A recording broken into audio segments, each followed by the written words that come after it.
C'est les derniers jours et je crois que ça sera explosif par la grâce de Dieu. Amen, amen. J'ai dit amen, amen. C'est les derniers jours et je crois que ça sera explosif. Voilà pourquoi j'ai pris des serviettes, des grosses serviettes, pour que nous, quand il y aura la chaleur, que je puisse m'essuyer. Amen. Bon, je vous prie de saluer quelqu'un qui est juste à côté de vous. Dis-lui 2, 3 bonnes choses en les bénissant.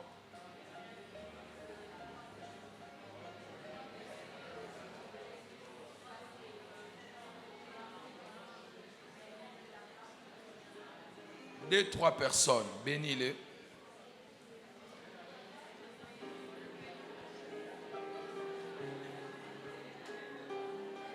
Dis à ton frère et à ton voisin,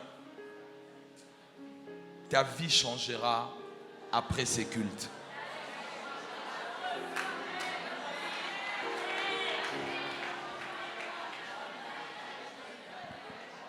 Dis-lui, je sortirai OK, même si j'étais venu KO, mais je sortirai OK. Ma famille sera totalement libérée. Au nom de Jésus-Christ. Dis-le bien, je vais t'entendre. Dis-le encore bien au nom de Jésus. Très bien. On acclame maintenant le Seigneur.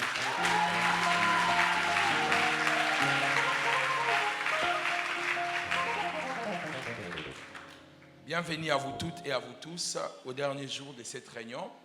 Que le Seigneur vous bénisse abondamment. Amen. Je rends gloire à Dieu et je bénis Dieu pour tout ce qu'il a fait avec nous depuis le commencement de cette réunion. Qu'il soit glorifié et qu'il soit béni parmi nous dans le nom de Jésus-Christ. Aujourd'hui, je vais parler des marchés spirituels. Dieu m'a fait grâce dans notre pays que je sois par la grâce de Dieu parmi les meilleurs enseignants du combat spirituel et de tout ce qui est délivrance. Et par la grâce de Dieu, j'ai été inspiré pour commencer certaines thématiques dans la ville et après ça prend toute la ville et la plupart des églises les enseignent. Et je remercie le Seigneur pour cela parce que quand la chose la plus difficile dans la vie, c'est d'avoir raison avant tout le monde. Vous savez, quand vous avez raison avant tout le monde, vous serez tellement critiqué, tellement jugé. Et plus tard, quand les gens vont rejoindre ton point de vue, ça sera déjà trop tard. Tu as été assaisonné, tu as été insulté, tu as été martyrisé. Et je bénis Dieu parce que quand je commence un enseignement, je vois mes frères prophètes, mes amis et d'autres qui ne sont même pas des amis, des fils spirituels qui relayent cet enseignement et je rends gloire à Dieu.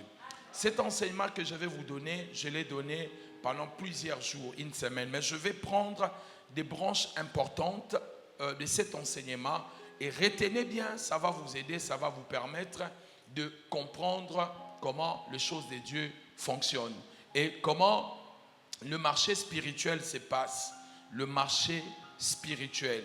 Le marché spirituel, c'est un marché, comme vous l'entendez, le marché spirituel, c'est l'endroit où les gens sont vendus. Ce n'est pas notre marché, le marché naturel. C'est un lieu de transaction où il y a de vente et il y a des achats. Un lieu de change, vous voyez?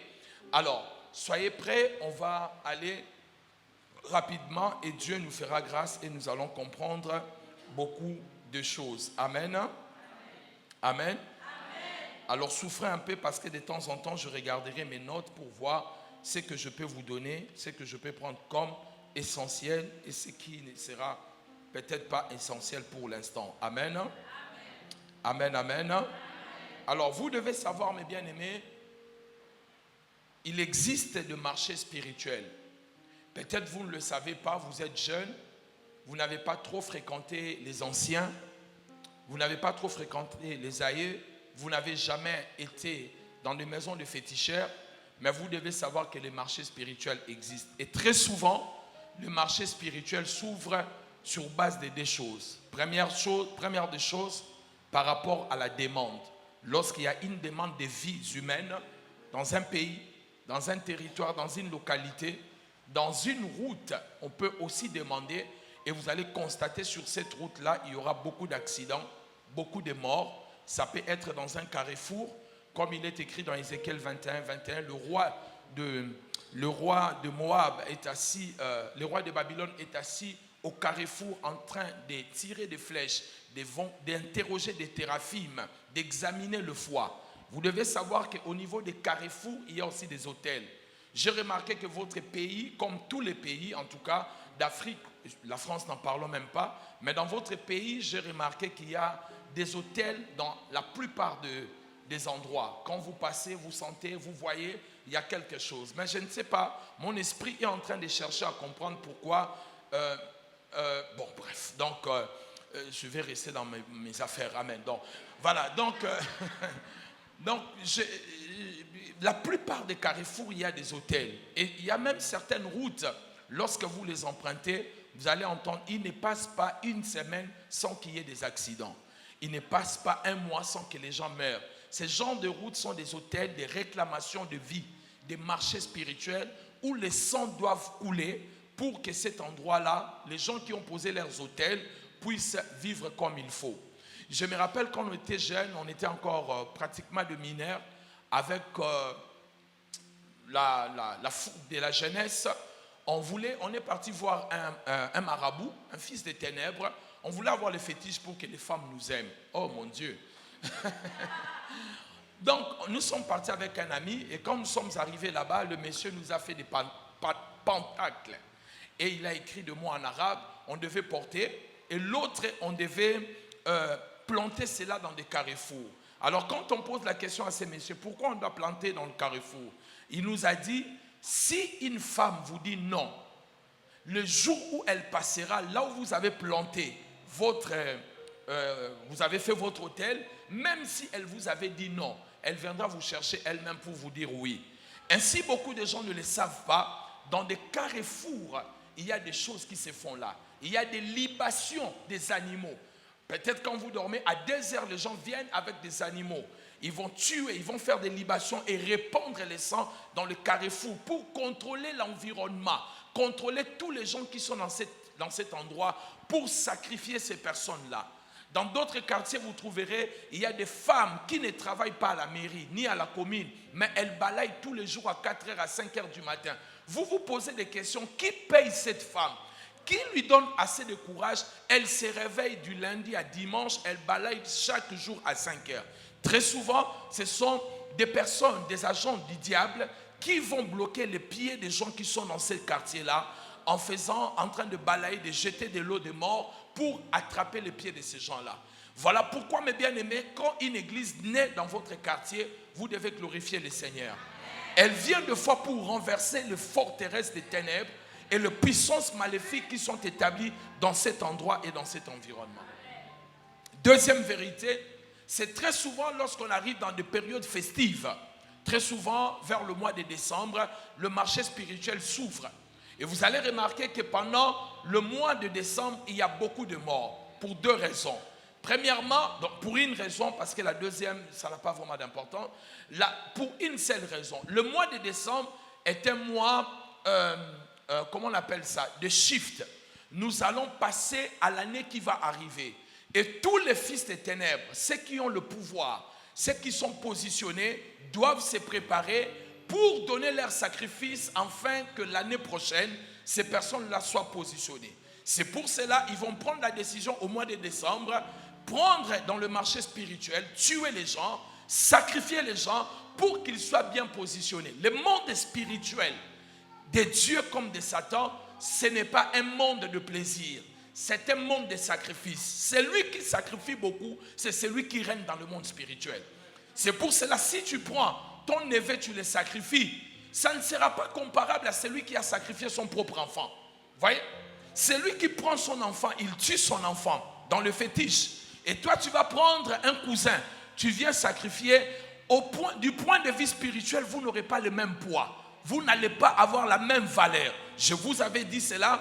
Dieu n'a pas donné un ange à la place de Jésus. Pourquoi il a donné son fils? Il a donné un sacrifice qui allait peser dans le monde spirituel auquel personne ne pourra contredire. Il pouvait prendre un ange parce qu'ils en avaient beaucoup, mais il a pris un seul fils parce qu'il n'avait qu'un seul. Le gros sacrifice de notre Seigneur Jésus pèse dans notre monde. C'est ainsi beaucoup de gens n'arrivent pas à comprendre le fils des ténèbres.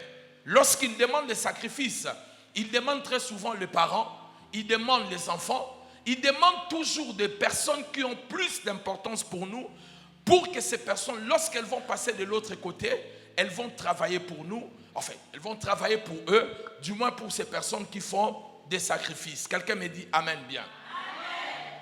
Aussi, mes bien-aimés dans le Seigneur, il n'y a pas seulement des sacrifices de mort des êtres humains, il y a aussi des sacrifices des enfants. On peut aussi sacrifier vos enfants. Beaucoup de gens ne le savent pas. Vous sortez avec un homme qui a une grosse chevalière dans sa main et il tripote ton sexe de femme et c'est que toi tu ne sais pas, tu penses que c'est une partie de plaisir. Il dépose son serpent à l'intérieur de ton ventre parce que ce sont des choses que j'ai entendues dans des témoignages. Vous savez, peut-être vous l'avez peut-être vu. Chez nous en Afrique, 2 filles, on vient de le faire sortir des crapauds dans leur sexe. Les crapauds sont sortis. L'une, elle est décédée. Qui a vu cette vidéo?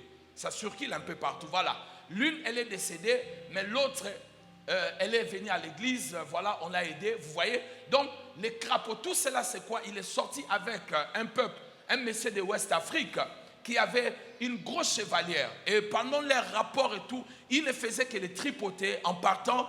Et elles ont commencé à avoir mal au ventre, des choses qui circulaient dans leur ventre. En ce moment-là, cette personne a introduit quelque chose dans leur ventre. Ainsi, la chose va commencer à bouffer toutes ces manches qui peuvent produire un enfant à l'intérieur. Si on vous a sacrifié de cette manière-là, aujourd'hui c'est la libération. J'ai dit qu'aujourd'hui c'est la libération.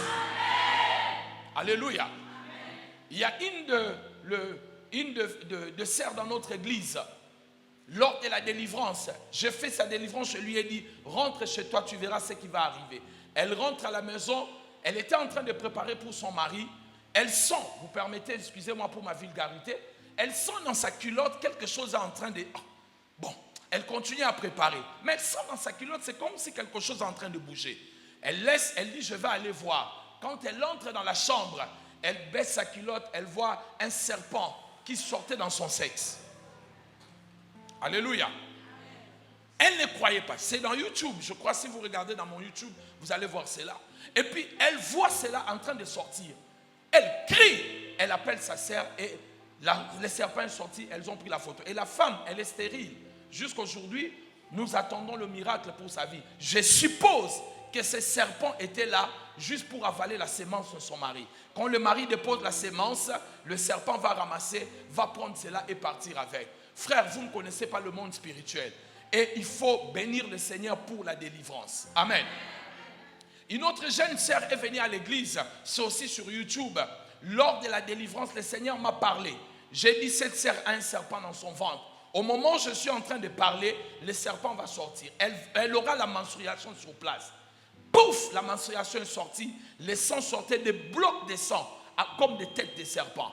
Une jeune fille qui venait de se marier, c'est un homme qui lui avait fait cela. Nous avons donné la révélation, elle a confirmé cela. Elle sortait avec un homme qui a détruit sa vie. Le corps de certaines femmes sont devenus des marchandises des hommes politiques, des hommes d'État. On vous donne 50 millions, on vous achète des V8. Tu penses vraiment, ce que tu ne sais pas, on a volé toute ta vie, on t'a donné seulement 50 millions. Alléluia. Est-ce que je parle à quelqu'un? Vous voyez? Donc on peut aussi voler des gens comme ça. Une sœur, elle s'est mariée. Le jour de son mariage, sa tante qui vient d'un village qu'on appelle le Bas-Congo, le bus tombe en panne. Elle dit, je vais arriver un peu en retard. Vous savez, dans la coutume, dans le mariage coutumier, on remet toujours des objets en nature. Et sa tante a dit, sa grand-mère a dit, prenez tout, mais laissez-moi seulement de poules. Quelqu'un qui quitte le village pour venir prendre seulement une poule. Elle arrive un peu tard, le lendemain, le mariage coutumier avait été déjà célébré. Elle prend sa poule, elle rentre dans son village. La femme va au mariage pendant plusieurs années, 5 ans ou 6 ans, pas d'enfant. La femme a commencé à prier. Elle cherche une église de combat spirituel. Elle commence à prier. Une nuit, pendant qu'elle dormait, elle voit dans le songe une poule. Et cette poule était en train de pondre. Elle était en train de se cacher pour se pondre, de pondre plutôt. Pendant qu'elle était en train de le faire, sa tante est venue, elle a récupéré les œufs, elle a cassé les œufs, elle a préparé, elle a mangé. Elle voit le même songe plusieurs fois. La poule est en train d'aller pondre et sa tante récupère les œufs, elle casse et puis elle mange. Et quand elle est sortie plusieurs fois de la vision, elle est partie voir son pasteur pour dire « Je ne comprends pas, voici ce que j'ai vu pendant plusieurs jours. » Son pasteur lui a dit « C'est clair. Ta tante, la poule qu'elle avait prise, elle t'a substitué à la poule. Donc quand toi tu tombes enceinte, elle récupère cela à travers l'œuf, elle casse et toi tu vas perdre la grossesse. » Mais comment comprendre cela si vous n'êtes pas dans le combat spirituel? Qui m'a dit amen? Beaucoup de gens sont victimes de certaines choses. Mais comme vous êtes tellement moderne, les hommes modernes ne croient plus aux choses qui sont passées ou des choses traditionnelles. Vous êtes tellement spirituel, vous ne voulez pas croire. Moi, je vis des choses. Et je l'ai dit, je préfère chasser les démons là où ils ne sont pas que de les laisser là où ils sont. Je vous avais dit, quand je chasse les démons, je brise du côté de mon père, du côté de ma mère, du côté de la famille de ma femme, du côté de sa maman, du côté de son père. Je brise chez mes ex. J'attaque les ex de ma femme aussi. Ne jouez pas. Frère, ne jouez pas. Je n'ai pas épousé une femme qui était vierge. Elle a fait la vie, elle avait aussi des hommes avant moi. Qu'est-ce que vous croyez? Moi, je ne sais pas quelles étaient ces relations. Les deux deviendront une seule chair. Ne jouez pas, mes frères.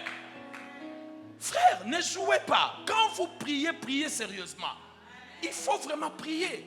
Il y a des hommes qui ramassent leurs démons là-bas. Ils viennent avec à la maison. Moi, j'ai vu la femme d'un pasteur a commencé à se prostituer. Et vous savez qu'est-ce qui s'est passé?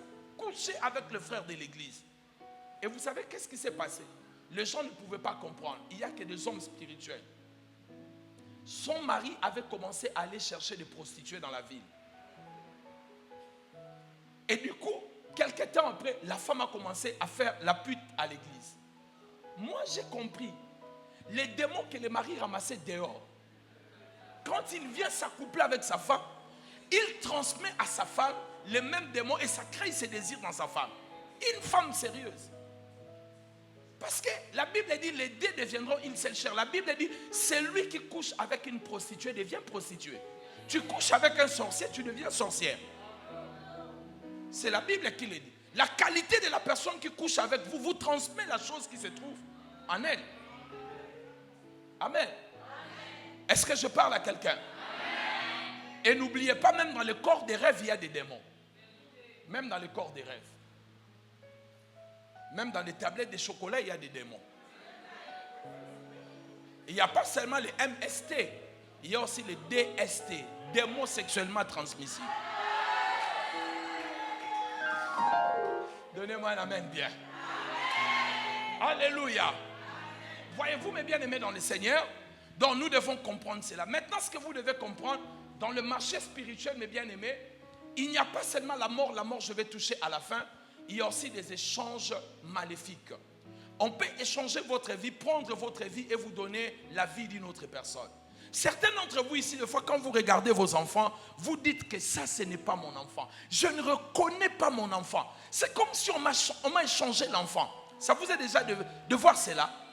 Depuis qu'il était parti à l'internat, ou chez un membre de ta famille, il est revenu, ce n'est plus le même enfant. On peut le faire, ça existe. Mon oncle était l'un des grands musiciens congolais des années 70. Il est très connu parce qu'il s'est marié aussi avec de grandes familles d'ici. Je ne vais pas citer son nom. Mon oncle était devenu fou dans les années 70. Il est devenu fou comme il avait une grande étoile. Qu'est-ce qu'on a fait dans la famille? On a pris son petit frère, on a fait les transferts.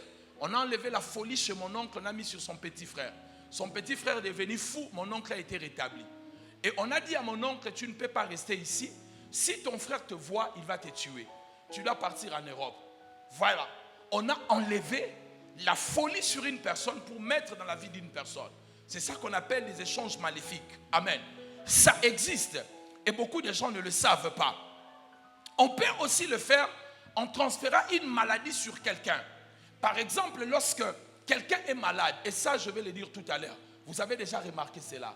Vous avez un patriarche, ça fait 10 ans qu'il est malade, vous dites qu'il va mourir. Il mourra demain. Il va mourir après-demain. Lui ne meurt pas, il continue à vous enterrer.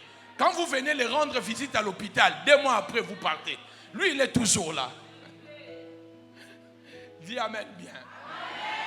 Pasteur, j'ai tellement vu des choses dans les combats spirituels. Vous savez comment ça se passe? On peut faire les transferts.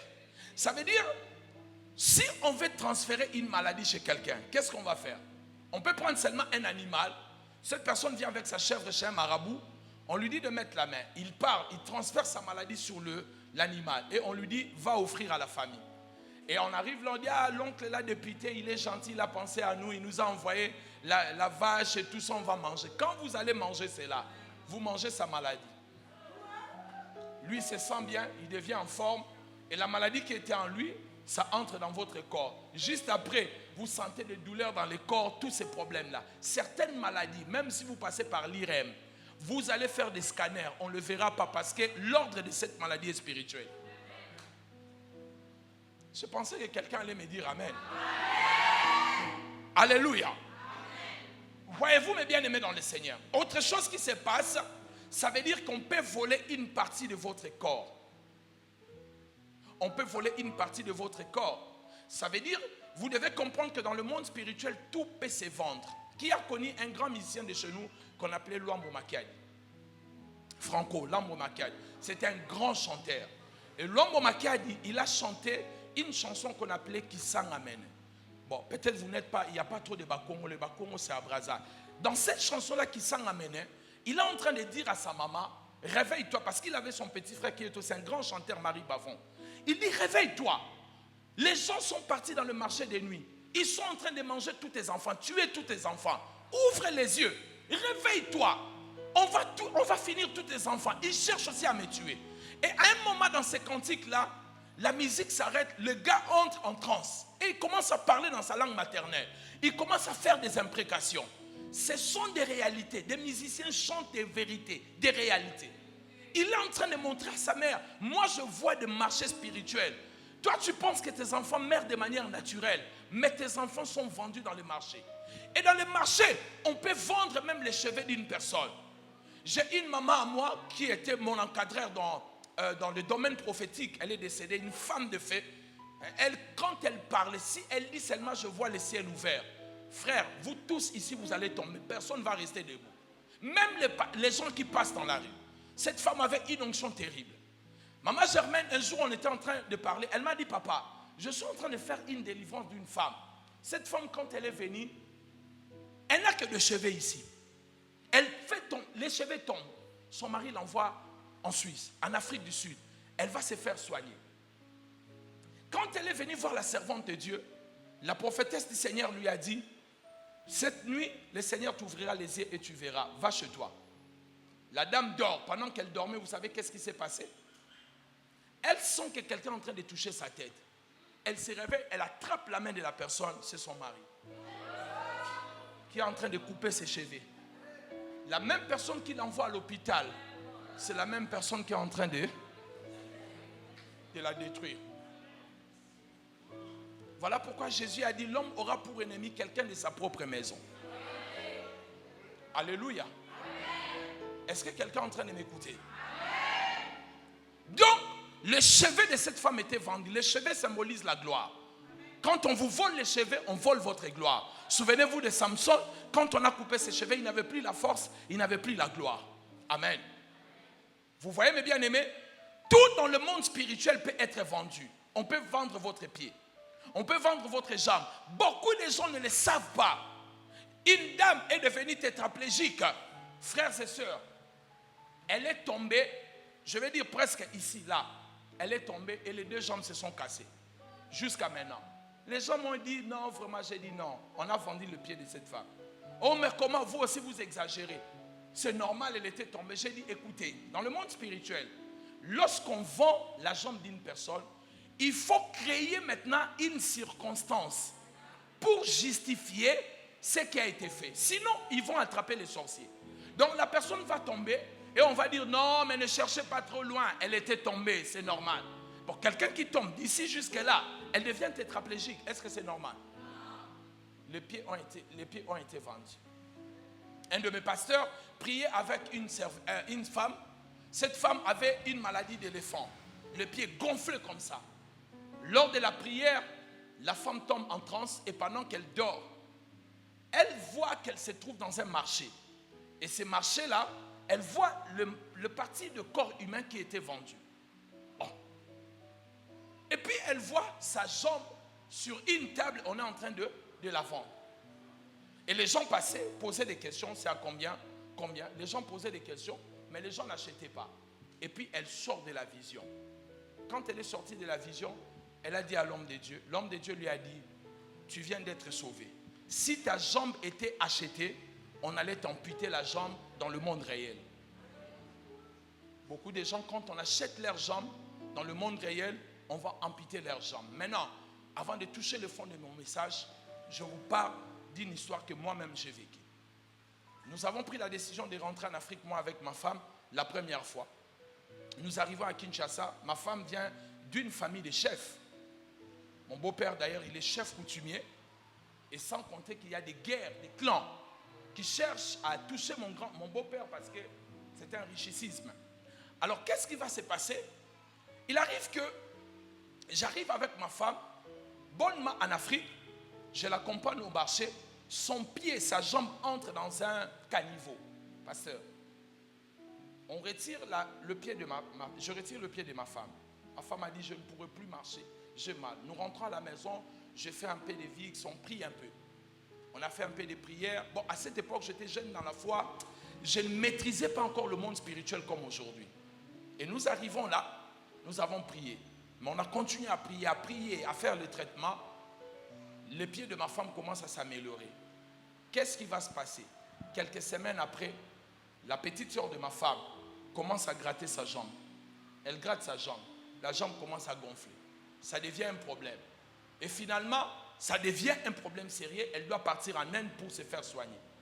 Ma belle-sœur, une jeune fille de 23 ans, 24, elle est partie en Inde pour se faire soigner. Elle arrive là-bas, on lui dit que tu es arrivé en retard.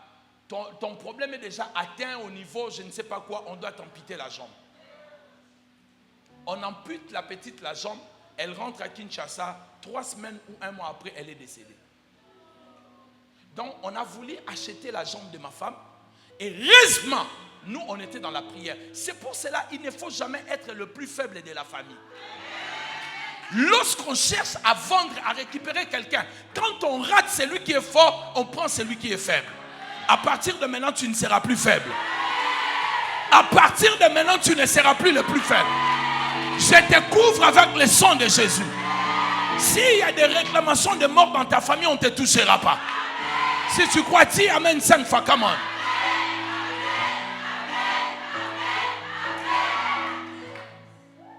J'ai failli devenir veuf très tôt.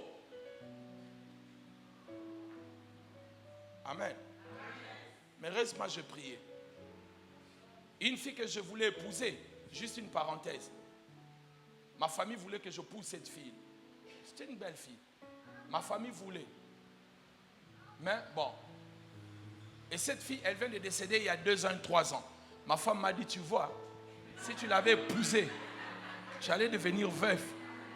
J'ai dit à ma femme, elle n'allait pas mourir, mon alliance allait la protéger.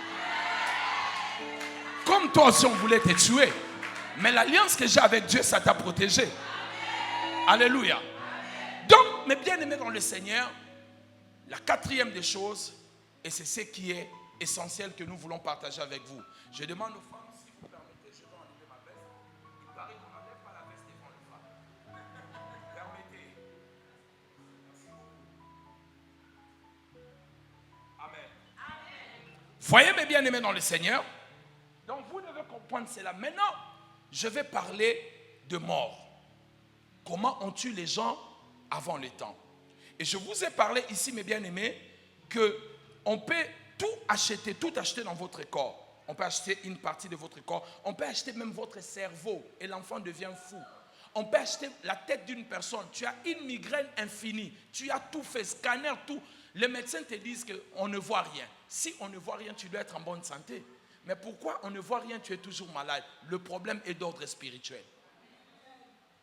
Amen. Est-ce que je parle à quelqu'un? Alors, ce que vous devez comprendre, mes bien-aimés, la Bible dit, il est appelé aux hommes de mourir une seule fois, après quoi vient le jugement. Laissez-moi vous dire une chose. Les gens ne meurent pas une fois. Quelqu'un va me dire, mais tu contredis la Bible. Oh, mais la Bible dit, il est appelé aux hommes de mourir combien de fois? Une seule fois. Et après, vient le jugement. Mais vous savez que dans la Bible, il y a des gens qui sont morts plusieurs fois. Lazare est mort 2 fois. L'enfant de la veuve de Naïn est mort 2 fois. Lazare était mort, il est revenu à la vie et puis il est mort. L'enfant de la veuve de Naïn, il était mort, il est revenu à la vie et plus tard il est mort. Donc même dans la Bible, il y a des gens qui sont morts plusieurs fois. Mais que dit ce verset? Il est appelé aux hommes de mourir une seule fois, après quoi vient le jugement. Écoutez-moi, parce que si vous ne comprenez pas, vous allez donner de mauvaises interprétations de mon enseignement. Suivez-moi très bien. Ces versets parlent des gens qui meurent dans la volonté de Dieu. Celui qui meurt dans la volonté de Dieu, dans les temps de Dieu, il ne peut plus sortir. Il attend son jugement. Pour nous, nous attendons le tribunal du Christ, pas pour être jugé aller en enfer, mais pour être récompensé. Mais les méchants vont attendre le jugement pour aller en enfer. Amen.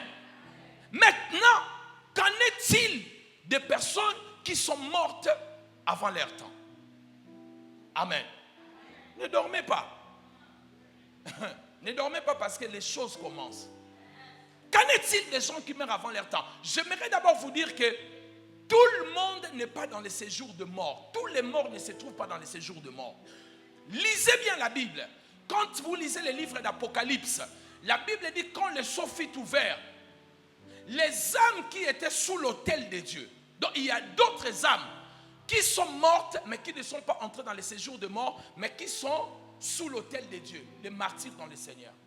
Dans les livres d'Apocalypse, la Bible dit, puis j'ai vu la mer rendre les âmes de ceux qui étaient mortes. Donc il y a d'autres âmes qui sont dans la mer, qui sont mortes et sont dans la mer. Toutes les âmes ne sont pas dans les séjours de mort. Amen. Suivez-moi très bien. Cela sous-entend toute personne qui meurt avant son temps. Parce que nous avons une espérance de vie que Dieu a programmée pour nous.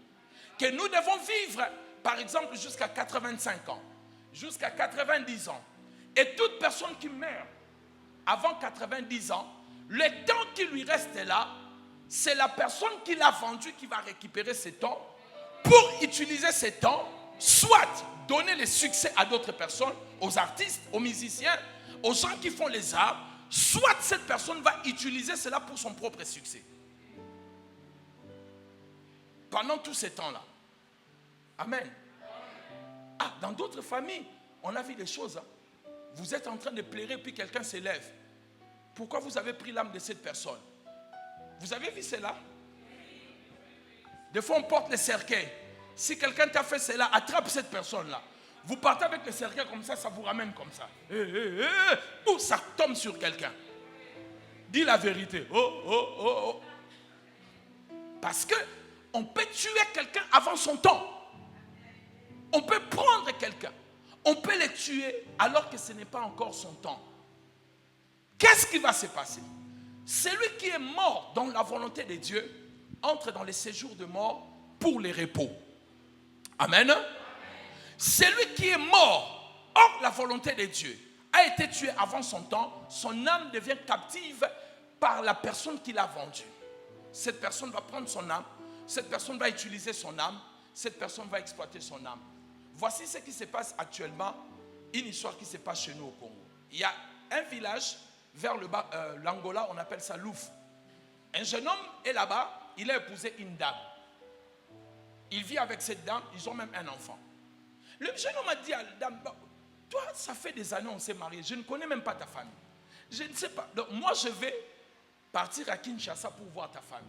La dame lui dit, non, moi j'ai des problèmes avec ma famille, tu sais, moi j'aime plus revoir ma famille. Le monsieur a dit non. La dame a dit non, si tu pars là-bas, toi et moi on va se séparer. Le monsieur a volé la carte électeur de sa femme, a pris l'adresse. Il dit à sa femme, je fais un voyage ici au Bas-Congo, je reviens dans quelques jours. Le monsieur descend à Kinshasa pour chercher les parents de sa femme. Il arrive là-bas, on prend un nom d'emprunt, Blandine. Il arrive là-bas, papa. Une dame est sortie. Oui, je suis venu pour chercher le parent de Blandine. Madame, vous savez comment les femmes sont. Hé, tonton, toi c'est qui? Le monsieur dit, je suis son gars, son mari. Hé, tonton, c'est vrai? Oui. Bon, attends un peu. La dame lui a dit, attends. Elle rentre dans la parcelle. Quelques minutes après, elle voit une dizaine de personnes sortir dehors. Oh, toi tu es le mari de Blandine. Le monsieur a dit, bon, là, c'est ma mort. Certainement, j'ai épousé une femme mariée. C'est pour cela qu'elle refusait que je vienne ici. Et puis on lui dit, explique un peu Blandine, elle est comment? Oh non, Blandine, vraiment, regarde, elle est comme ça. Et puis elle prend le téléphone, elle montre la photo de leur mariage, le jour où on s'était mariés. Les gens, ça fait des années que Blandine, elle est déjà morte. Toi, tu l'as rencontrée où?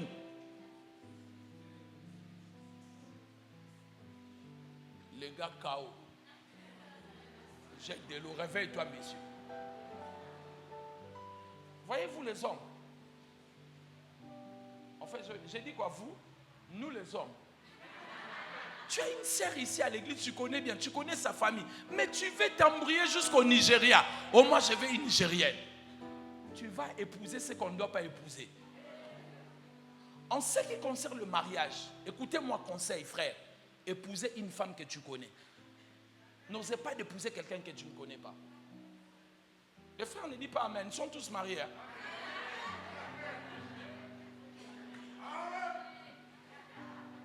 Alléluia.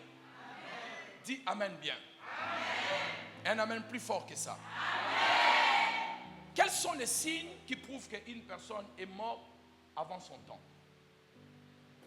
Quels sont les signes qui prouvent que cette personne, elle est morte avant son temps? Amen. Premièrement, quand vous voyez quelqu'un est mort, les visages fermés, cette personne-là probablement a été tuée avant son temps. Ce n'est pas une mort naturelle. Deuxièmement, c'est la mort où personne n'est d'accord. Vous êtes tous dans la famille. Non. Nous étions avec lui hier. Non, il ne peut pas. Quand toutes les personnes de la famille sont dans l'unanimité, ne sont pas d'accord que cette personne est morte, probabilité que la personne a été tuée dans la sorcellerie. Si vous parlez bien, vous priez, cette personne peut revenir à la vie. Pourquoi? Parce que son âme n'est pas encore entrée dans les séjours de mort. C'est entre les mains d'une personne. Si vous priez, vous pouvez arracher cette âme, la personne peut revenir à la vie. C'est difficile, hein? Troisièmement, ce sont des personnes qui sont mortes, mais en train de pleurer. La personne est déjà décédée, mais les larmes coulent. Des fois, les sons que vous voyez, peut-être la personne a été torturée dans le monde spirituel et la personne a été tuée. Je ne vais pas vous donner tous les signes pour gagner le temps. Mais si vous voyez ce genre de choses, faites très attention. Probablement, cette personne n'est pas encore partie. Si vous avez, je vais vous montrer tout à l'heure comment on récupère l'âme de la personne qui n'est pas encore partie. Si vous savez comment faire le mécanisme de la prière, vous pouvez sauver cette âme-là. Alléluia. Amen. Qui m'a dit amen? Amen. Qui m'a dit amen? Amen. Voyez-vous mes bien-aimés dans le Seigneur, nous avons pleuré des gens, nous avons fait des deuils, nous avons dit que Dieu a donné, Dieu a repris. Des fois, Dieu n'avait même pas pris. La personne là a été volée par un sorcier de la famille. Et nous disons que Dieu a repris. Dieu dit, je n'ai pas repris. Moi, je n'ai pas pris. Alléluia. Quelqu'un me dit amen bien. Amen.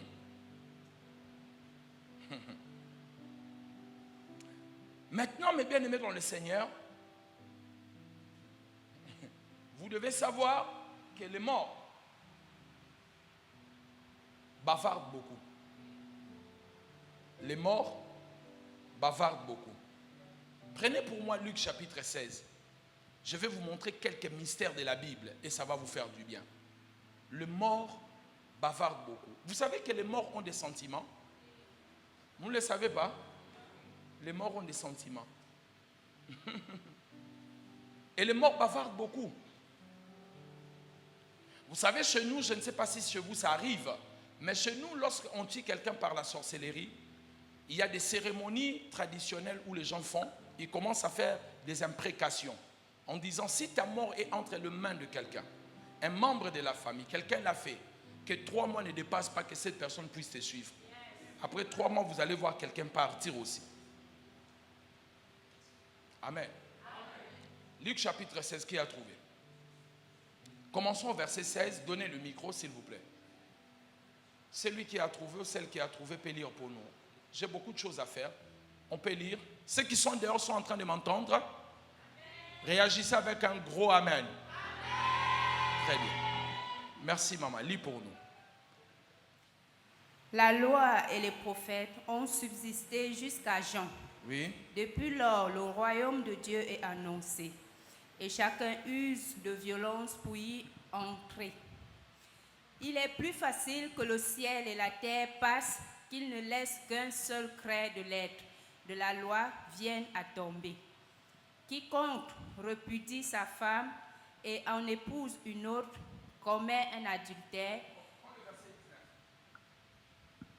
Prends le verset 19 et commence à descendre. Verset 19.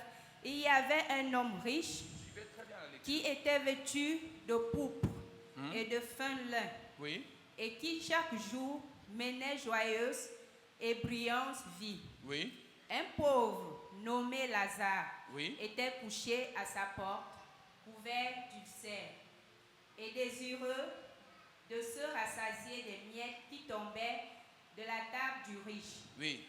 Et même les chiens venaient encore lécher ses ulcères. Attendez, asseyez-vous un peu. Je vais expliquer quelque chose avant de les lire. De la lire. Écoutez. Lorsque un chrétien meurt, les anges viennent les chercher. Amen. Ils viennent les chercher pour le conduire dans les repos. Amen. Mais quand un païen meurt, les anges ne viennent pas le chercher. La sortie, écoutez-moi très bien ce que je vais dire, suivez vraiment attentivement. L'âme d'une personne peut être volée même après sa mort, quand elle est en train de sortir. Amen. Oui, parce que quitter notre planète pour aller dans l'au-delà, il se passe beaucoup de choses.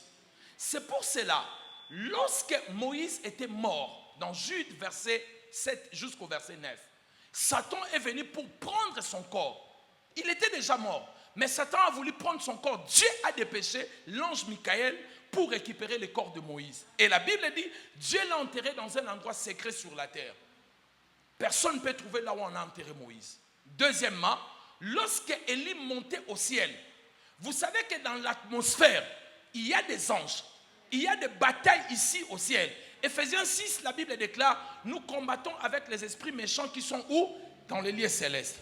Dans le livre de Daniel, lorsque l'ange venait pour donner la réponse à Daniel, la Bible dit qu'il a été bloqué dans l'atmosphère. Donc, quand une personne meurt, le fait que cette âme quitte notre terre pour monter ou descendre, il y a des forces qui peuvent aussi venir pour voler l'âme. Voilà pourquoi Dieu envoie toujours un ange pour voyager avec l'âme des chrétiens jusqu'au lieu du repos. C'est pour cela, quand Jésus est mort, pasteur, il a dit, Père, entre tes mains. Pourquoi il a remis? Parce qu'il est possible que pendant ce temps-là, que le Père garde son âme. Il dit, je remets ça entre tes mains, Père, pour qu'on ne le vole pas, pour qu'il n'y ait pas de problème. Je remets cela entre tes mains. Maintenant, mettez votre doigt dans la Bible, s'il vous plaît. Regardez. Je vais confirmer mes dires dans le Luc chapitre 19, c'est ça? 16 plutôt, merci. 16, nous étions déjà... Ah, voilà. Verset... Qui est avec moi? 22. 22. Ma soeur, on y va. Le pauvre mourut. Le pauvre a fait quoi? Mourut. Le pauvre là, c'est qui? Lazare, qui est l'image d'un chrétien. Ok, il mourut, qu'est-ce qui s'est passé? Et il fut porté par les anges. Il fut porté par qui? Par les anges. Quand Lazare, qui est l'image des chrétiens, quand il est mort, que dit la Bible, hein? Les anges l'ont porté. Pour faire quoi? Il fut porté par les anges dans le sein d'Abraham. Jusque dans le sein d'Abraham. Les anges l'ont escorté. Nous avons un espoir, nous les chrétiens. Même si la mort arrivait, vous devez être sûr, vous allez être escorté par les anges. Les anges sont venus pour l'escorter. Ça, c'est le chrétien, entre guillemets, Lazare. Et quand l'homme riche est mort, qu'est-ce qui s'est passé? Le riche mourut Oui. aussi. Après, Et il fut enseveli. il n'était pas chrétien. Il fut enseveli. Aucun ange est venu le chercher. Mais quand Lazare est mort, qu'est-ce qui s'est passé? Les anges sont venus. Mais quand l'homme riche est mort, la Bible dit il fut enseveli seulement. Amen. Mais regardez maintenant, ils arrivent dans l'au-delà. Les deux, ils sont morts. Regardez dans l'au-delà maintenant comment les morts parlent. On peut lire? Verset 23. Oui. Dans le séjour des morts. Ils sont où? Dans le séjour des morts. Voilà que vous qui dites, oh, de toute façon, laissez-moi pécher. Même quand j'irai en enfer, il y aura les rocs, il y aura des putes là-bas, on va faire la vie. Non, non. Dans les séjours de mort, il n'y a pas le temps de plaisir. Même si vous voyez, je ne sais pas moi, comment on l'appelait, Prince ou Michael Jackson, vous allez brûler là-bas. Il n'y a pas de temps de fête là-bas. Dans les séjours de mort. Il leva les yeux. Oui. Et tandis qu'il était en proie Oui. au tourment, Oui. il vit de loin Abraham Oui. et Lazare dans son sein. Dis Amen bien. Amen. Écoutez cette vérité. Reprenez votre place. Suivez-moi très bien. Je suis en train de te bénir. Dans les séjours de mort, il y a plusieurs compartiments. Séjour de mort, on appelle ça quoi? Séjour. Tous les morts, que le mort chrétien, soit le mort chrétien, indien, pakistanais, musulman, tous les morts se trouvent là-bas, mais il y a plusieurs compartiments dans les séjours de mort. C'est comme nous avons les Gabons. Les Gabons, il y a Kanda, il y a Libreville, il y a Franceville, il y a Movendo, il y a... voilà, il y a tout ça, mais c'est dans les Gabons. Les séjours de mort, c'est ça. Amen. Comme on a dit, les séjours de mort. Mais dans les séjours de mort, il y a un endroit de tourment où les gens souffrent. Compartiment de tourment. Il y a aussi le compartiment de la paix où les gens sont calmes. C'est comme, je ne sais pas moi, là, c'est calme, plus calme là-bas. Mais d'autres se trouvent à Kanda en train de souffrir. Amen. Mais ils peuvent se voir.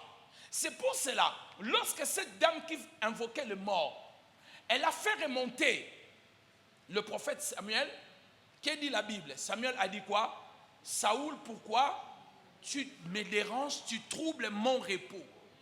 Il était dans les séjours de mort, mais dans les camps de repos. Maintenant, écoute ce que la dame est en train de dire. Dans les séjours de mort, oui, il leva les yeux. Verset 24, oui. Il s'écria. Qui s'écria? Lis un peu le verset avant d'arriver là. Il vit de loin. Il vit quoi? De loin. Donc, ils sont tous dans les séjours de mort. Il est en train de voir Abraham dans l'autre compartiment. Mais écoutez ce qu'il dit. Il dit quoi? Et Lazare dans son sein, il s'écria. Oui. Père Abraham. Père Abraham. Aie pitié de moi. Aie pitié de moi. Et envoie Lazare pour qu'il trempe debout de son doigt dans l'eau et me rafraîchisse la langue. Il demande de l'eau, même une goutte d'eau. Ok? Qu'est-ce que le Père Abraham va répondre à ces messieurs? Car je souffre cruellement dans cette flamme. Ils souffrent. Ils sont tous dans les séjours de mort parce qu'ils voient Abraham. Ils voient aussi Lazare. Quand il demande, Lazare, prends de l'eau, c'est qu'il voit de l'eau. Il dit, prends. Envoie même une goutte. Donc il est en train de le voir. Ok? Ils sont tous dans les séjours de mort, mais les compartiments de ceux qui souffrent et les compartiments de ceux qui sont dans le repos. D'ailleurs, Abraham va bien le préciser. Il dit non, de toute façon, il y a un blocage ou une séparation entre vous et moi.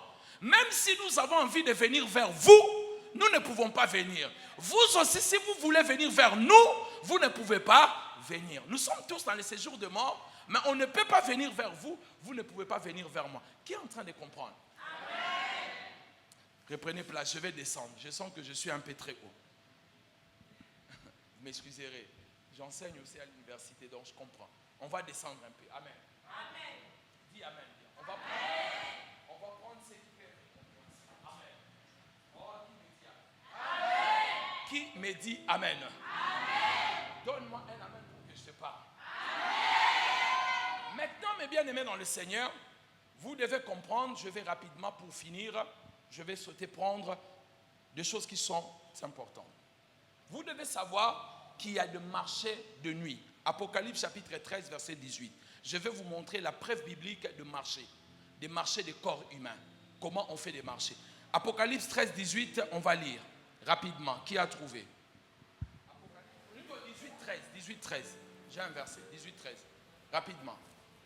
Suivez bien la lecture et puis je vais donner des petits points et nous allons finir. Oui, on y va.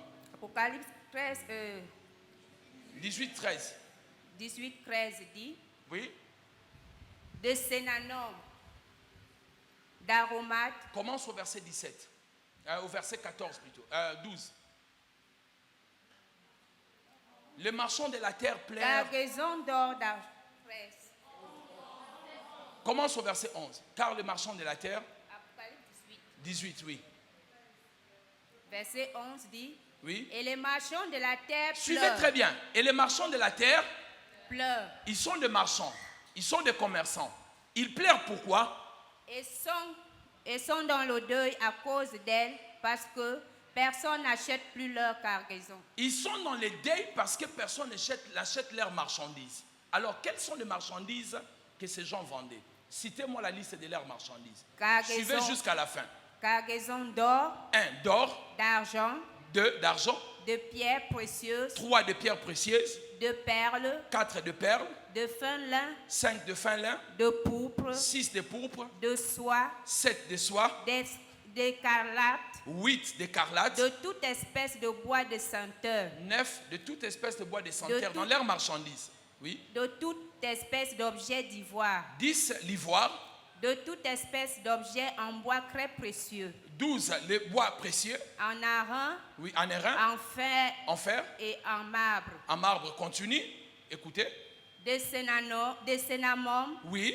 D'aromates. D'aromates. De parfums. De parfums. De myrrhe. Oui. D'encens. Oui. De vin. Oui. D'huile. Oui. De fine farine. Oui.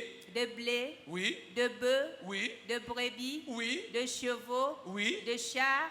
Oui. De corps et d'âmes d'hommes. De quoi? Dans leurs marchandises, il y avait quoi?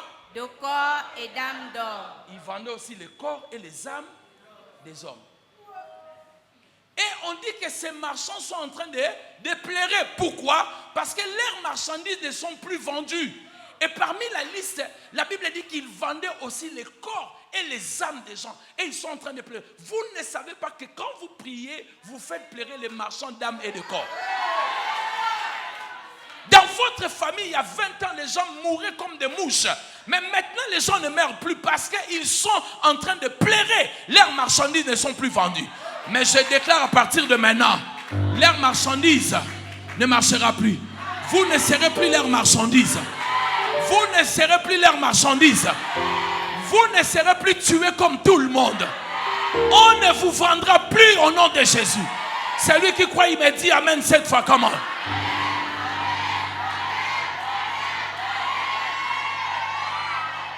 Il y avait des successions de morts dans votre famille. Chaque année, au mois de février, il faut que quelqu'un meure. Au mois de juin, il faut que quelqu'un meure. Non!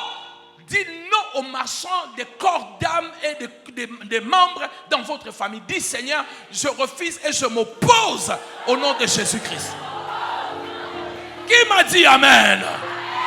Hey! Alléluia!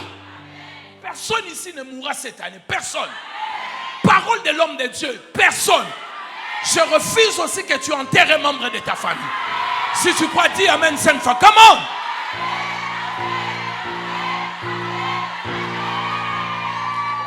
Ils vont continuer à pleurer. Ils pleurent. Ils disent que nos marchandises ne se vendent plus. Nous vendons les hommes, personne ne veut acheter. Lorsqu'ils chercheront à passer au pouvoir, à devenir des responsables politiques, ils chercheront à vous tuer. Toi, tu ne partiras pas. tu ne partiras pas. Dis amen bien. Qui peuvent vendre? Qui sont capables de vendre la vie d'une autre personne? Premièrement, le parent. Les parents ont le pouvoir de vendre leurs enfants dans le monde spirituel. C'est ainsi dans la Bible, nous avons vu cette dame. Elle s'est accordée avec sa copine de tuer son enfant en disant le lendemain, on va aussi manger ton enfant. Faites très attention, suivez-moi ici. Tes parents peuvent être des sorciers. Ne les insultez pas. Ne les combattez pas. Fais ton devoir d'un enfant. Laissez Dieu te défendre. Tout enfant qui insulte ses parents, la Bible dit, celui qui maudit son père, Dieu éteindra sa lumière même dans les ténèbres. Les parents ont le pouvoir de vendre leurs enfants. La Bible dit dans Ephésiens 6, enfants, obéissez à vos parents, ainsi vous vivrez longtemps. Un homme pasteur, je t'ai parlé de cette histoire. Un jeune homme a frappé son papa. Quand il a giflé son père, j'ai vu quelque chose d'étonnant. Son père est sorti dehors. Il a enlevé les chaussures. Il a commencé à jeter les sables en haut. Et il a commencé à parler. N'entrez pas dans ces problèmes. Ces problèmes ne vous concernent pas. Ça concerne moi et mon fils. Il ne faut pas entrer. Après on lui dit, mais papa, pourquoi tu parles en l'air comme ça? Il dit, je ne parle pas en l'air. J'interdis aux esprits de venir faire du mal à mon enfant. Le fait qu'il m'a frappé, il s'est exposé à la mort. Si moi-même je ne le protège pas, je ne le défends pas, les esprits viendront pour le punir. Vous les parents, vous avez l'habitude de dire à vos enfants, tu mourras comme ça. Toi, avec ça, tu aimes les hommes, tu verras le sida que tu auras. Et aujourd'hui, elle est malade, tu cherches le sorcier. Qui est le sorcier? Tu as vendu ton enfant. Même quand l'enfant ne fait pas quelque chose de bien, ne parlez pas le mal. Bénis cet enfant. Je sais que ça fait mal, mais bénis cet enfant. Ne tombez pas dans le piège de maudire vos enfants. Vous avez le pouvoir de vendre vos enfants. Alléluia. Quand vous lisez l'enfant prodigue, la Bible dit quand il est revenu, son père a fait une fête. Son grand frère rentré à la maison, il a entendu des bruits. Il a dit, qu'est-ce qui se passe? Oh non, ton père a fait une fête pour ton frère. Il s'est fâché. Il vient voir son père. Voici ce que son papa lui dit. Voici ton frère qui était mort. Il est revenu à la vie. Il n'était pas mort, il était vivant. Mais le fait qu'il avait désobéi à son père, dans le monde spirituel, cela a été considéré comme la mort. Amen. Attention avec les parents. Moi, mon père ne m'a pas élevé. Mon père a dit à ma mère le jour de ma naissance, papa m'a dit à ma femme, à ma maman, bon, Thérèse, je vais acheter le vêtement pour venir te chercher avec l'enfant. Vous allez sortir de l'hôpital. Depuis que les gars étaient partis. Il a laissé ma mère avec moi. Et vous savez que les mamans n'arrangent pas les choses. Quand je grandissais, ma mère me parlait toujours. Ton père méchant, ton père. Plus elle répétait cela, plus j'ai détesté mon père. Vous voyez ces mouchoirs là. Ça avait plus d'importance que mon papa. Un jour, je passais avec ma voiture. Parce que maintenant, mon père, tellement il aimait les femmes, il a eu des maisons, il a tout vendu, il n'a plus rien. Je l'ai vu dans ma voiture. Je l'ai seulement regardé, moi aussi dans ma voiture. Et j'ai dit à mon frère, à un ami à moi, j'ai dit, regarde mon père. Oh, il dit, mais toi, tu comment prendre ton père? J'ai dit, jamais. Il va marcher à pied. Et à un moment, le Seigneur voulait me bénir. Le Seigneur m'a dit, je vais te bénir. Tu dois pardonner à ton papa. J'ai dit à Dieu, jamais. C'est lui qui m'a fait du mal, je ne le pardonne pas. Parce que maman ne m'a pas aidé. Elle m'a tellement dit des choses méchantes sur mon père. Et j'ai détesté totalement mon père.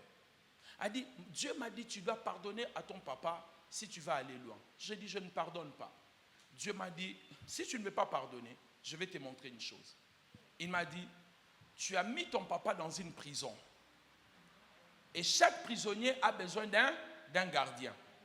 Lui, il est en prison à l'intérieur. Toi, tu es son gardien. Vous deux, vous n'allez pas progresser. Lui ne sortira pas. Toi, tu surveilleras ton prisonnier. Donc, si tu veux progresser, il faut libérer les prisonniers. Aussi, toi, tu ne resteras pas là en train de vérifier s'il sort.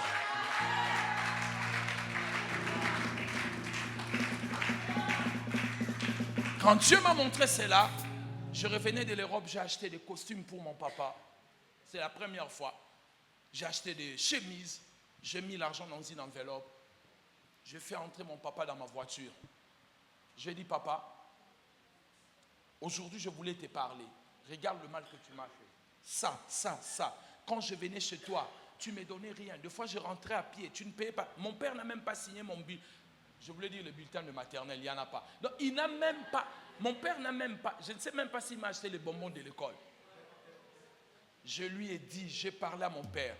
Il était dans la soixantaine à cette époque-là. J'ai vu mon père pleurer en sanglots. Quand je lui dis en sanglots, il pleurait. Il m'a dit, maintenant tu es pasteur. Tout ce que je peux te dire, c'est de me pardonner. Je ne sais pas ce qu'il m'avait pris. J'ai pardonné à mon papa. Je lui ai donné les cadeaux. Et vous savez quoi? Aujourd'hui, mon père, il est membre dans notre église et je suis son pasteur. Et je l'impose les mains. Et aujourd'hui, c'est moi je m'occupe de mon père. La nourriture, chaque mois, j'envoie sa provision. Chaque dimanche, je lui donne son argent de poche. Et c'est moi qui va l'enterrer. Parce qu'il est dans 87 ans par là. Il ne va plus traîner. Et c'est moi qui va l'enterrer. Et ma mère me le disait. Il disait à mon père, Antoine, toi tu négliges cet enfant. C'est cet enfant qui va t'aider demain. Voyez mes bien-aimés dans le Seigneur. Est-ce que je parle à quelqu'un? Donne-moi un amen bien. Je vais entendre ton amen bien. Les parents peuvent vendre. Deuxièmement, les gens qui vous ont hébergé. Quand quelqu'un t'a hébergé, fais très attention. La femme de ton père, le mari de ta maman, il t'a pris ou elle t'a pris, tu avais 2 ans. Il t'a élevé un jour, tu dis, ah d'ailleurs tu n'es pas mon papa. Hein? Il a payé tes études. Il t'a traité comme son enfant. Aujourd'hui, parce que tu as des talons, tu as des ongles, et tu dis que d'ailleurs tu n'es pas mon papa. Nous sommes sur la terre des hommes. Tu verras toi-même. Fais très attention. Cet homme n'a jamais été méchant envers toi. Cette dame n'a jamais été méchante envers toi. Elle t'a élevé comme si tu étais sorti de son propre ventre. Mais à cause des conflits de maman t'a dit des choses. Et puis voilà, tu commences à parler à cette femme comme si c'était une chose. Tu te retrouves, hein?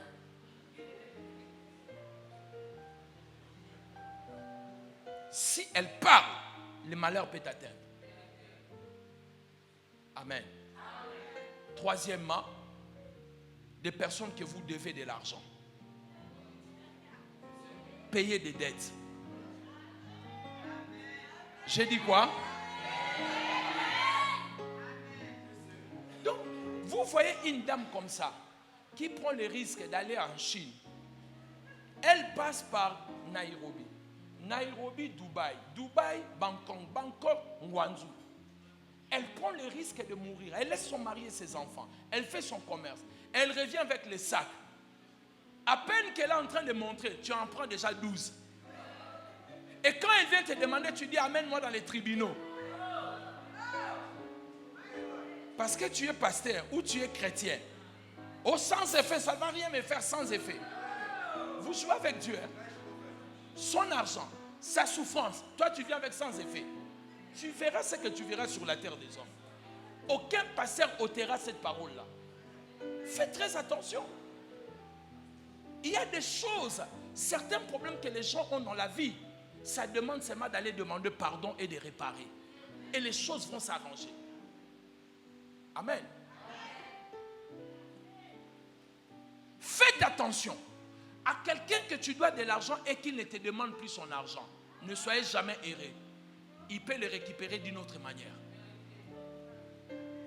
C'est pour cela que tu perds l'argent.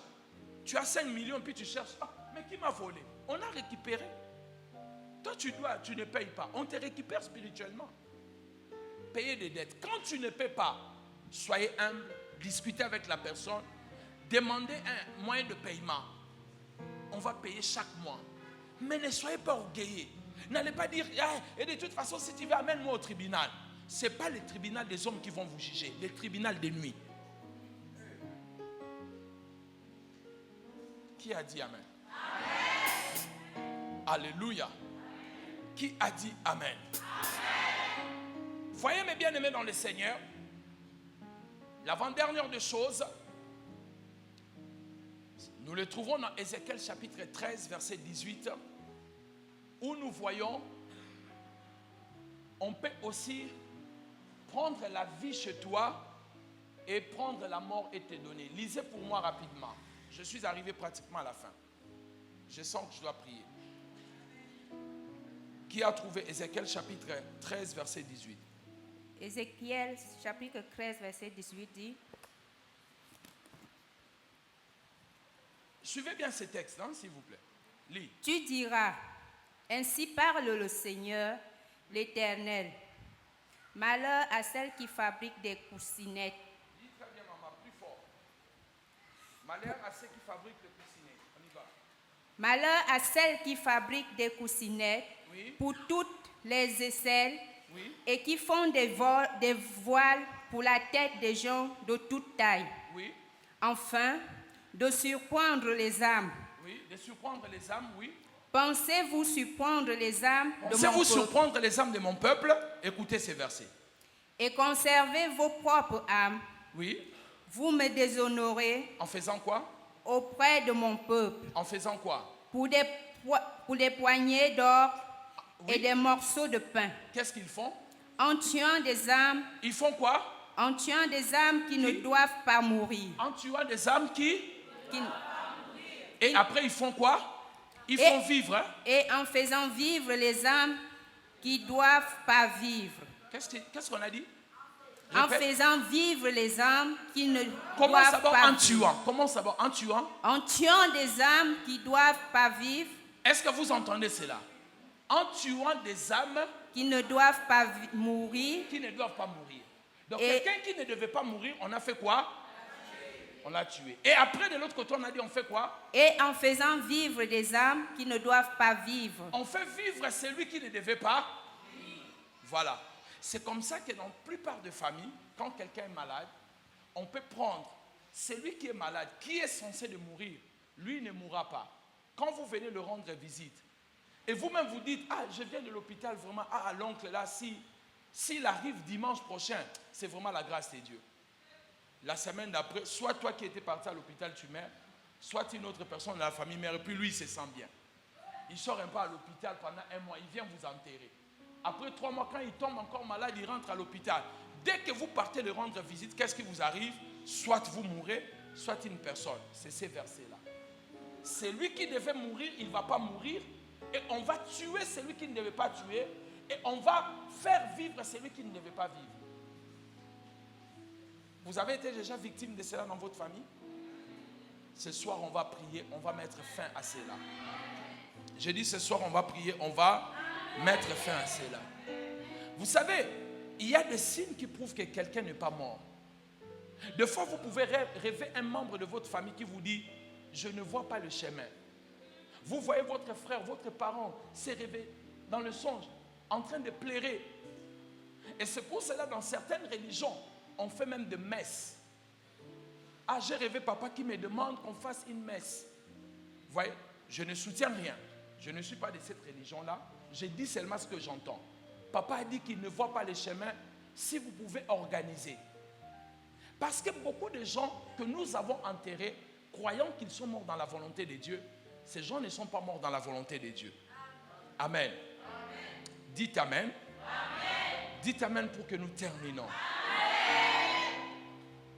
Voici la conclusion de mon message. Vous devez faire très attention. Certaines personnes, le marché spirituel peut être partout. Le marché spirituel peut être une parcelle, une maison où vous habitez, une maison où vous louez. Ça peut être une maison cimetière.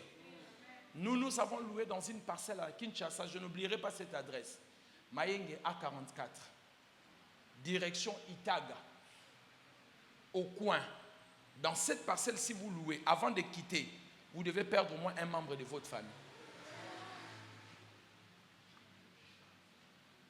Tous ceux qui ont loué dans cette parcelle-là ont perdu au moins une personne. nous aussi nous avons perdu. Certaines parcelles sont des maisons hôpital. Vous partez louer là-bas, chaque mois les enfants tombent malades. Alors que là où vous habitiez avant, vous n'avez jamais eu ces problèmes. Depuis que vous êtes là, chaque mois, il faut que tu ailles à l'hôpital avec les enfants. C'est une maison hôpital, ça peut être un marché. Parce que vous ne savez pas comment les gens achètent leur terre. Certaines personnes ont versé les sangs pour construire l'immeuble. L'immeuble a les sangs. Quand vous venez louer, vous n'êtes pas fort spirituellement. Le sang de ces gens-là commence à vous attaquer. Voilà pourquoi quand vous arrivez quelque part, appelez les hommes de Dieu pour bénir votre maison. Oignez votre maison avec l'huile. Faites des prières avant d'y habiter. Même quand vous achetez des terrains, vous pouvez être propriétaire physique d'un terrain, mais pas spirituel. C'est ainsi les gens achètent des terrains qui ne terminent jamais des maisons. Dès que tu as un peu 10 millions, tu veux lancer les travaux, les enfants tombent malades. Tu fais une affaire, tu as 20 millions, tu veux lancer, il y a un problème qui arrive. Depuis que tu as commencé à construire, ça ne finit jamais. Parce que tu ne contrôles pas la terre spirituellement. Amen. Qui m'a dit amen? Amen. Qui m'a dit amen? Amen. Voici la conclusion de mon message. La conclusion de mon message est que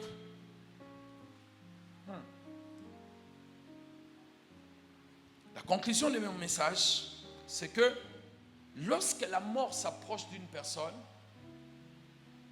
il y a deux choses que je vais vous dire. Il y en a beaucoup, mais je vais vous donner des choses pour savoir que l'esprit des morts est autour de toi. La première des choses, ça peut venir par la maladie. Ça, c'est le moyen le plus facile. Quand les gens tombent malades, selon le livre de Job, je vous donnerai les versets. Quand tu perds l'appétit, tu n'aimes plus les repas exquis, tu ne veux plus manger, tu es malade sérieusement, le messager de la mort s'approche de toi. Dis après moi, messager de la mort. Je vais vous donner les versets. Les messagers de la mort sont ces esprits qui travaillent avec l'esprit des morts, qui viennent annoncer la mort ou récupérer quelqu'un. Lorsque quelqu'un est malade, suivez très bien ce que je vais vous dire. C'est ce qui est important. Si quelqu'un est malade, donnez-moi une chaise. Il y avait une chaise tout à l'heure. S'il vous plaît, donnez-moi n'importe quelle chaise. Même 2 chaises, merci. Vous voyez? Une autre. Viens. Quelqu'un peut s'asseoir là. Tu peux t'asseoir. Lorsque quelqu'un est malade, quand l'esprit de mort vient attaquer quelqu'un, ça peut venir aussi par la perte de biens. Certaines choses, quand vous les perdez, des fois, ça achète la mort.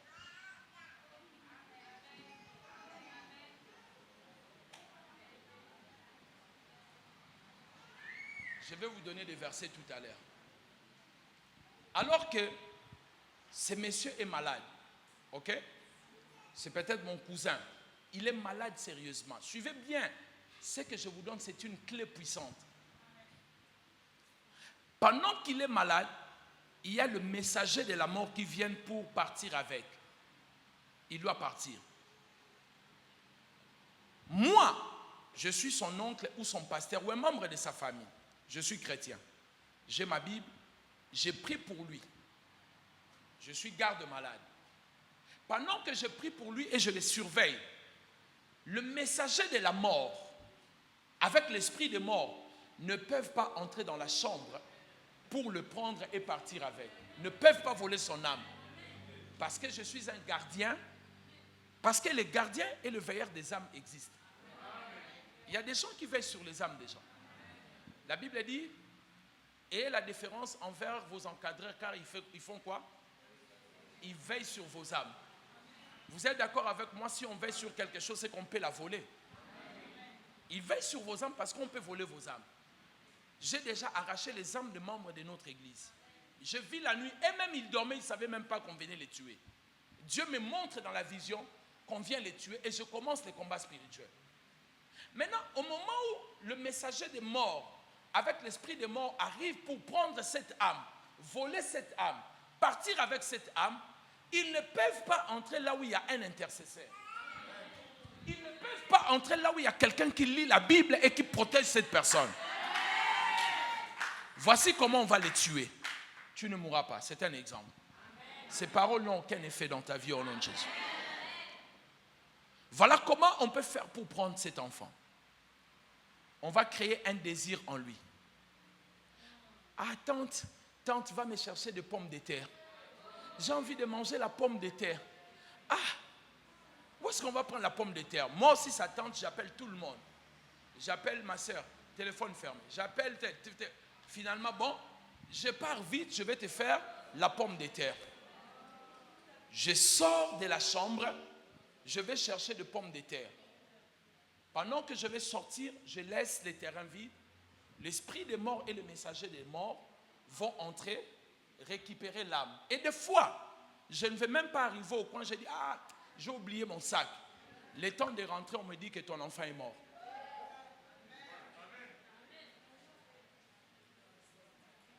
Comment il est mort? Parce que quand j'étais là, j'empêchais à cet esprit d'entrer parce que je priais. Je lisais la Bible. L'armée de Dieu était avec moi qui protégeait. Alors on a créé un désir, un faux désir en lui, juste pour me déplacer. Quand moi je me déplace, ces esprits ont l'accès maintenant pour entrer. C'est pour cela. Si vous avez quelqu'un qui est malade dans la famille, ne laissez pas n'importe quel garde malade. Ne laissez pas n'importe qui pour le surveiller. Il faut laisser quelqu'un qui a la puissance. Quand ces esprits vont venir, vont les rencontrer. Des fois, il y a des parents. Il ne prie pas, mais il a une autorité sur son enfant. Et puis son enfant va commencer à équiver. Tu vois, le parent va s'élever. Je n'ai aucun problème avec quelqu'un. Je n'ai pas volé l'argent de quelqu'un. Ne touchez pas mon enfant. Et puis l'enfant revient à la vie. Parce que l'autorité de son père fait de sorte qu'il protège son enfant. Ce que je vous dis, c'est la haute spiritualité. Et si vous comprenez cela, je vais vous démontrer ça dans la Bible. C'est écrit dans la Bible les choses que je suis en train de vous dire. J'ai un ami à moi, prophète. Sa sœur était malade, hospitalisée à Paris. Elle était dans le coma. Et puis, sa sœur, vous voyez, de machine, comment ça monte, ça descend. Et puis, à un moment, la machine, ça commence à s'éteindre. Les infirmiers arrivent, on commence à faire un massage cardiaque, machin, tout ça. Au bout d'un moment, pouf, après quelques minutes, la dame revient à la vie. Quelques mois après, quand elle est sortie du coma, voici ce qu'elle dit à son frère qui est prophète, son demi-frère. Il dit, j'étais morte. Pendant que j'étais à l'hôpital, j'ai vu 3 personnes qui ont porté des cagoules noires. Elles sont venues me chercher. Et je les ai vus me prendre et on commençait à partir dans une destination inconnue. Et pendant qu'on partait, j'étais croisé. Elle dit à son grand frère prophète, j'étais croisé. Et quand tu m'as vu avec ces 3 personnes, tu as dit à ces personnes, où est-ce que vous partez avec ma soeur? Laissez ma soeur. Et ces gens ont fui. Et moi, je suis resté seul. C'est comme ça que tu m'as dit, allez, rentre à la maison. Et je suis rentré dans mon corps et la machine a repris. Et quand elle explique cela à son frère lui a dit, pendant que tu étais à l'hôpital, je ne cessais pas d'intercéder pour toi. Je vous démontre ça dans la Bible. Ouvrons nos Bibles, je crois que ça doit être dans Job chapitre 38. Et c'est là qu'on va finir. Job 33, qui a trouvé? Je crois que ça doit être Job 33. Mettez vos doigts avec moi, verset 19. Mettez les doigts avec moi, s'il vous plaît. Écoutez ce que la Bible dit. Par la douleur, verset 19, par la douleur aussi l'homme est repris sur sa couche quand une lutte continue vient agiter ses os. Alors il prend en dégoût le pain, même les aliments les plus exquis. Sa chair se consume et disparaît. Ses os qu'on ne voyait pas sont mis à nu. Son âme s'approche de quoi? Son âme s'approche de quoi? Et sa vie de messager de la mort. Donc son âme s'approche de la mort et les messagers de la mort viennent le chercher. Verset 23. Mais, la Bible dit quoi? 1, 2, 3. On va lire ensemble après 3. 1, 2, 3. Mais, s'il trouve, qui? On parle de qui? S'il trouve. De cet homme qui est où? Dans la fosse. ok, dont les messagers de la mort sont venus chercher. S'il trouve pour lui qui? S'il trouve un intercesseur, cet homme qui est déjà dans la fosse, cet homme dont les messagers de la mort sont venus pour partir avec, s'il trouve combien? Un seul intercesseur. Qu'est-ce qui va se passer? Continuez à lire. Qu'il doit suivre. Verset 24. Dieu a compassion de qui? De qui? De cet homme-là qui est à la fosse, dont les messagers de mort sont venus chercher. Continue. La Bible dit.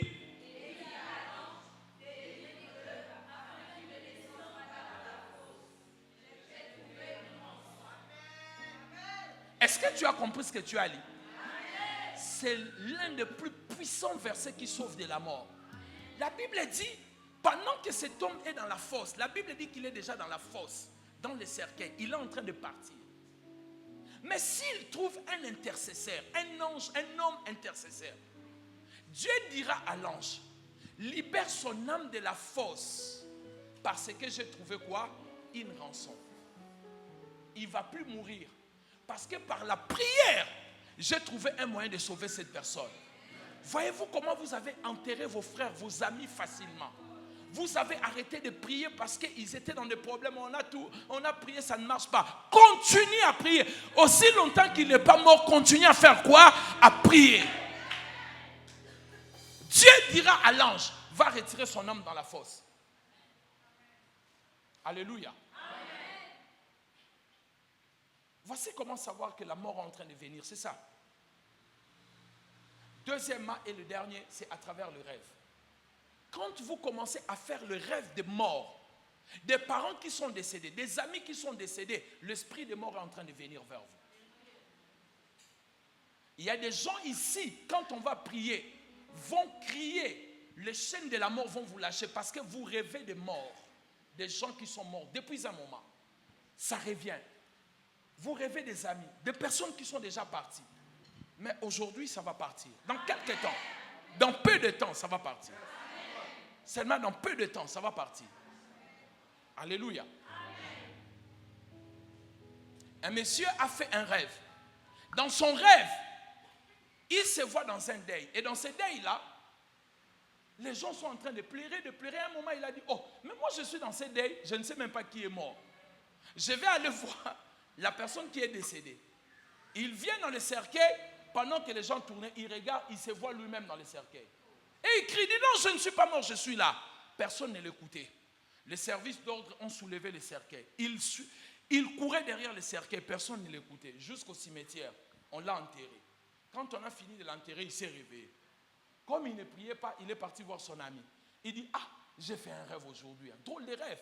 J'ai rêvé que j'étais mort. Moi-même, il est en train de rire. Son ami dit, oh, tu avais tellement bu. L'homme moderne, au lieu de prendre ça au sérieux, il a commencé à se moquer avec son ami. Une semaine après, il a fait l'accident, il est mort. Son ami lui a dit, c'est au deuil que son ami a dit, il y a une semaine, il avait rêvé qu'il était mort. Mais c'était un homme moderne, il n'a pas pris cela au sérieux. Je vous ai parlé de cette dame. Elle a rêvé, son père était arrêté par la police. Elle se battait pour récupérer son père, elle n'arrivait pas. Elle se battait, elle n'arrivait pas. Au bout d'un moment, la police est partie avec son papa. Et son papa, en partant, a dit à sa fille, viens, prends ces 3 livres. Elle a récupéré les 3 livres. Le matin, quand elle se réveille, on l'appelle pour lui dire, papa est mort. Mais en mourant, il t'a laissé 3 livrets de parcelles, titre immobilier. Elle a sauvé les livrets parcellaires, mais elle n'a pas sauvé son papa. Si elle était forcée, pour cela dans le songe, quand vous rêvez qu'on vous enterre, refusez d'entrer. Quand quelqu'un te dit regarde ce cercueil, dis non, je ne regarde pas. Si tu n'es pas actif dans les rêves, quand tu vas te réveiller, il faut annuler cela. J'ai une fille dans notre église, Priska Kisumuna. Allez vérifier cela. Elle chante aussi. C'est pas une fille très talentueuse au Congo. Priska Kisumuna. Cette fille, elle est tombée malade pendant plusieurs mois. Ses parents ont fait tous les traitements. C'est une fille d'un pasteur. Rien n'est marché. Elle m'a dit, papa, j'ai fait un rêve. J'ai vu que j'étais morte et on partait m'enterrer. Pendant qu'on partait m'enterrer, J'ai dit à maman, je ne suis pas morte, maman, touche-moi. Maman a dit, Prisca, laisse, tu es déjà morte, c'est fini, on va t'enterrer. Elle dit, maman, je ne suis pas morte. Elles arrivent au cimetière. Quand ils sont arrivés au cimetière, on doit maintenant l'enterrer. Elle a dit à sa maman, je ne vais pas entrer là-bas, je ne suis pas morte, maman. Regarde-moi, elle pleure, elle dit, maman, ne laisse pas commentaire. Elle s'est réveillée. Le fait qu'elle avait refusé, elle a survécu. Et aujourd'hui, elle est encore vivante. Si on l'avait enterrée, elle allait partir. Tu es ici, tu as fait des rêves. Est-ce que tu as fait des rêves que tu es mort ou tu as rêvé quelqu'un? Laissez-moi vous dire une chose. Quand la mort arrive vers une personne, les gens ne le voient pas. Que les gens qui ont des esprits forts. Ceux qui ont des esprits faibles, ce sont des prophètes qui viennent vous dire cela. Ma soeur, je vois l'esprit de mort sur toi. Mon frère, je vois l'esprit de mort. Parce que toi-même, tes yeux ne voient pas. Mais si tu es fort spirituellement, toi-même, tu peux le voir dans les songes. Tu peux voir des gens qui sont morts, tu peux voir les cercueils, tu peux voir les cimetières. Parce que tes yeux sont ouverts et tu vois. Mais si tu n'es pas fort spirituellement, ce sont des gens qui vont rêver de toi. Oh, Marie, j'ai rêvé de toi aujourd'hui. J'ai rêvé que tu étais mort. Mais qu'est-ce que tu fais avec cela? Et l'Esprit du Seigneur me dit qu'il y a des gens ici, une dizaine, qui ont fait des rêves depuis un moment, ils rêvent de mort. Vous rêvez des cimetières, vous rêvez des cercueils. C'est le jour de votre délivrance. J'ai dit quoi? J'ai dit quoi? Qu'est-ce que tu as entendu? J'ai dit quoi? Dis-le bien, j'ai dit quoi? C'est le jour de ma délivrance. Et celle de ma famille. Dis-le bien, celle de ma famille. Une chose que vous devez savoir, la mort, elle peut aussi être annulée à travers les actions que nous posons. J'ai un ami à moi, le prophète Joe Grace. Il est venu prêcher chez nous à l'église et il nous raconte une histoire d'une femme. Il dit, une femme qui prie dans son ministère, son mari sort avec une jeune fille. Son mari, c'est un grand homme qui a beaucoup d'argent. Et la fille a dit à cette femme de la maison, toi, je vais te finir, tu vas mourir. Tu ne me connais pas, moi je vais à Lomé partout, Bénin, je vais te faire disparaître. La dame a commencé à avoir peur parce qu'on lui a dit, cette fille-là, elle est dans des fétiches sérieux.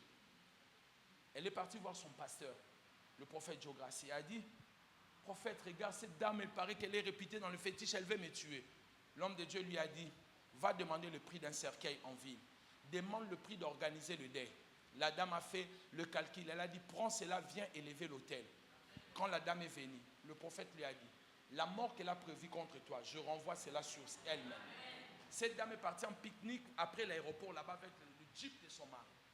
En rentrant, elle rentrait avec ses amis en vitesse. Elle a fait les tonneaux. Elle est morte sur place. Nous sommes arrivés à la saison des hôtels contre hôtels. Celui qui fait l'hôtel pour te tuer, toi aussi tu feras l'hôtel pour que lui-même il parte. Pourquoi on doit te tuer avant? Pourquoi tu dois laisser tes enfants? Pourquoi tu dois laisser tes petits-enfants? Toi tu ne mourras pas. Quelqu'un me dit Amen bien. Dis Amen bien. Dis après moi au nom de Jésus. Esprit de mort, je t'ordonne, tiens-toi sur tes pieds. Je t'ordonne, toi esprit de mort, qui vient par le songe, à travers le songe, tu cherches à me détruire, tu cherches à me tuer, avant mon temps, par la maladie, par l'accident, je t'ordonne, dans le nom de Jésus, je t'envoie le feu, lâche-moi, au nom de, envoie le feu en battant les mains.